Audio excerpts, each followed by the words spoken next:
আসসালামু আলাইকুম প্রিয় শিক্ষার্থী, আজকের এই পর্বে আমরা কুমিল্লা বোর্ড 2025 কোশ্চেন নিয়ে আলোচনা করব। কি যে একাদশ অধ্যায়ের। তো দেখো, একাদশ অধ্যায়ের কুমিল্লা বোর্ড 2025 কোশ্চেনের আগে আমরা উদ্দীপকটা একটু পড়ি। আচ্ছা, উদ্দীপকে কি বলতেছে দেখো, যে ঘটনা 1, ট্রাক ভাড়া বেড়ে যায়, চাষি ফজলুর রহমান তার ফসল বাজারে আনতে পারেননি। দেখো কি পারেনি। এরপর ঘটনা 2 বলতেছে বিদ্যুৎ ও গ্যাসের দাম বেড়ে যাওয়ায় পোশাক কারখানায় উৎপাদন কমে যায়, ফলে তাদের রপ্তানি প্রক্রিয়া ব্যাহত হয়। এখন দেখো এগুলোর কারণে কি রপ্তানি প্রক্রিয়া ব্যাহত হচ্ছে। এখন ক নম্বর, মোট জাতীয় উৎপাদন কাকে বলে। খ নম্বর বলতেছে মোট জাতীয় উৎপাদন পরিমাপ করতে হলে শুধুমাত্র চূড়ান্ত পণ্যকে হিসাব করা হয় কেন, ব্যাখ্যা করো। গ নম্বর বলতেছে ঘটনা 2 বাংলাদেশের অর্থনৈতিক অনগ্রসরতার কোন ক্ষেত্রে প্রতিবন্ধকতাকে ইঙ্গিত করেছে। আচ্ছা, বিদ্যুৎ ও গ্যাসের দাম। আচ্ছা, এইটা কোন ঘটনাকে ইঙ্গিত করেছে। তারপরে বলতেছে যে ঘটনা 1 বলতেছে ট্রাক ভাড়া বেড়ে যায়, চাষি ফজলুর রহমান তার ফসল বাজারে আনতে পারেনি। দেখো এরপরে ঘটনা 2 বাংলাদেশের অর্থনৈতিক অনগ্রসরতার যে প্রতিবন্ধকতাকে নির্দেশ করেছে তা থেকে উত্তরণে কি পদক্ষেপ নেওয়া যায় বলে তুমি মনে করো, মতামত দাও। আচ্ছা, কি ঘ নম্বর প্রশ্নটা বলতেছে যে এটার পক্ষে মতামত দিতে বলতেছে। আচ্ছা, মোট জাতীয় উৎপাদন কাকে বলে আমরা একটু পড়ি।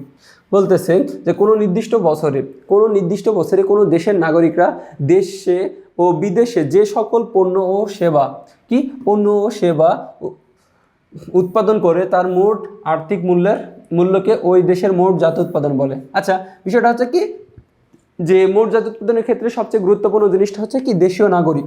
দেখো দেশীয় কি বললাম, দেশীয় নাগরিক বললাম। এখন মনে করো যে তুমি বাংলাদেশের নাগরিক, তুমি যে বাংলাদেশের যে প্রান্তে থাকুক না কেন, পৃথিবীর যেই প্রান্তেই থাকুক না কেন, বললাম যে পৃথিবীর যেই প্রান্তে থাকুক না কেন তুমি ইনকাম করে ওই টাকাটা তুমি বাংলাদেশে দিতেছো। তুমি হচ্ছে কি দেশের নাগরিক, ঠিক আছে।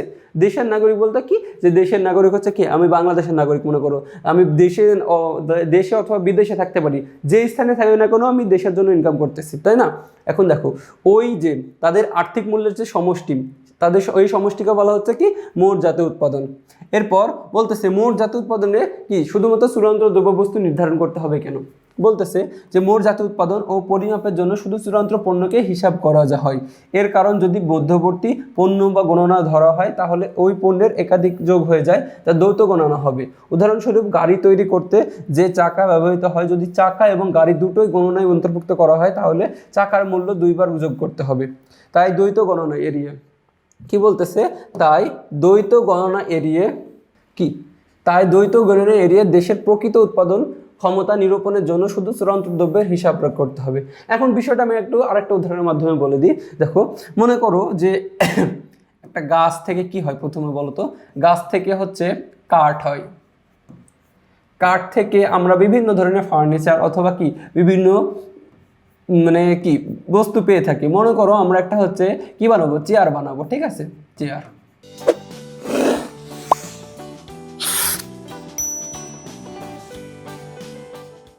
এখন দেখো এখানে চেয়ারটা হচ্ছে কি চূড়ান্ত দ্রব্য বস্তু, কাঠটা হচ্ছে মধ্যম, গাছটা হচ্ছে কি প্রাথমিক দ্রব্য।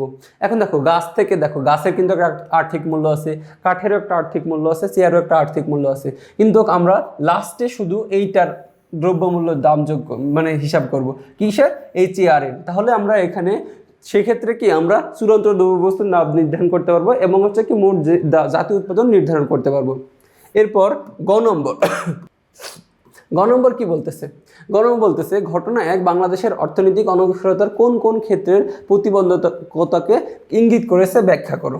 আচ্ছা, গ নম্বর বলতেছে ঘটনা 1 বাংলাদেশের অর্থনৈতিক অনগ্রসরতার আর্থসামাজিক প্রতিবন্ধকতার প্রতি ইঙ্গিত করেছে। কি অর্থনৈতিক অনগ্রসরতার আর্থসামাজিক প্রতিবন্ধকতার প্রতি ইঙ্গিত করা হয়েছে। বলতেছে অর্থসামাজিক প্রতিবন্ধকতার প্রথমেই রয়েছে অর্থনৈতিক অবকাঠামোগত দুর্বলতা ও অপর্যাপ্ততার বিষয়। যোগাযোগ ক্ষেত্রে টেলিযোগাযোগ ব্যবস্থা যথেষ্ট উন্নতি ঘটলেও ইলেকট্রনিক যোগাযোগ সুবিধা এখনো বৃহত্তর জনগোষ্ঠীর নাগালের বাইরে রয়েছে। দেখো কি আছে এখানে, আকাশ, স্থল ও জলপথে পরিবহন সুবিধার দুর্বলতা ও অপর্যাপ্ততার কারণে যাতায়াত, পণ্য উৎপাদন ও বিপণন কাঙ্ক্ষিত গতি পায় না। এছাড়াও জ্বালানি ও শক্তির ক্ষেত্রে গ্যাস ও বিদ্যুতের অপর্যাপ্ততাও কি রয়েছে। উদ্দীপকের ট্রাক ভাড়া বৃদ্ধি পাওয়ার সকল ফসল আনতে না পারা এই পরিবহন সমস্যার অন্তর্গত বিষয়। সুতরাং দেখা যাচ্ছে ঘটনা একে সমস্যাটি মূলত আর্থসামাজিক প্রতিবন্ধকতা সমূহের অংশ বিশেষ।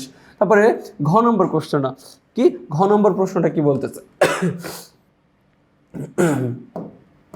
ঘ নম্বর দেখো যে ঘটনা 2 বাংলাদেশের অর্থনৈতিক অনগ্রসরতার শিল্পক্ষেত্রের প্রতিবন্ধকতা সমূহকে নির্দেশ করা হয়েছে। কি শিল্পক্ষেত্রের প্রতিবন্ধকতা সমূহকে নির্দেশ করা হয়েছে, এ থেকে উত্তরণের সুনিশ্চিত পদক্ষেপ গ্রহণ করা যেতে পারে। শিল্পক্ষেত্রের প্রতিবন্ধকতা দূর করার জন্য বিভিন্ন পদক্ষেপ গ্রহণ করা প্রয়োজন। প্রথমত, সরকারের নীতি ও পরিকল্পনা উন্নয়ন জরুরি, যেমন কি করমুক্ত সুবিধা দেওয়া, শিল্পাঞ্চল তৈরি করা এবং দীর্ঘমেয়াদী পরিকল্পনা প্রণয়ন করা। দ্বিতীয়ত কি করতে হবে, দ্বিতীয়ত জাতীয় সম্পদের তেল, বিদ্যুৎ, গ্যাস ইত্যাদির উচ্চ মূল্য হ্রাস করা। তৃতীয়ত, প্রযুক্তি ও যন্ত্রপাতি আধুনিকীকরণ করতে হবে। চতুর্থত কি করতে হবে, শ্রমিক ও প্রযুক্তিবিদদের প্রশিক্ষণ ও দক্ষতা বৃদ্ধি করা, উদ্যোক্তাদের ব্যবসা পরিচালনা শেখানো এবং ভালো কর্মপরিবেশ নিশ্চিত করা। পঞ্চমত, অর্থায়ন এবং বিনিয়োগ বৃদ্ধি করতে হবে এবং ক্ষুদ্র ও মাঝারি শিল্পের জন্য সহজ ঋণ, সরকারি অনুদান এবং বিনিয়োগকারীদের আকর্ষণ জরুরি। আচ্ছা, এগুলোর কি করতে হবে, আকর্ষণ জরুরি করতে হবে। এছাড়াও বাজার সম্প্রসারণ ও পণ্যের ব্র্যান্ডিং উন্নয়নের মাধ্যমে উৎপাদিত পণ্যের মান ও চাহিদা বৃদ্ধি করা যায়। সর্বশেষ কি বলতেছে যে পরিবেশ বান্ধব ও টেকসই উৎপাদন পদ্ধতি গ্রহণ করে শিল্পের স্থায়িত্ব নিশ্চিত করতে হবে। তাহলে কি এই পদক্ষেপগুলো দেখো, আমরা অনেকগুলো পদক্ষেপ বললাম, এই পাঁচটা পদক্ষেপ, এই পদক্ষেপগুলো সমন্বিতভাবে গ্রহণ করলে শিল্পক্ষেত্রের প্রতিবন্ধকতা সমূহ কি করা যাবে, দূর করা সম্ভব হবে। দেখো এগুলো যদি আমরা করতে পারি তাহলে শিল্পক্ষেত্রের যে বাধাসমূহ আছে, কি প্রতিবন্ধকতা অথবা বাধাসমূহ আছে, তাহলে এই বাধাসমূহ কি করা যাবে, দূর করা যাবে। তো এই মাধ্যমে কি এই বোর্ডের হচ্ছে কি যে সিকিউটা শেষ করলাম। তো পরবর্তী তোমাদের সাথে আবার দেখা হবে, ততক্ষণ পর্যন্ত তোমরা সুস্থ থাকো, ভালো থাকো, আসসালামু আলাইকুম।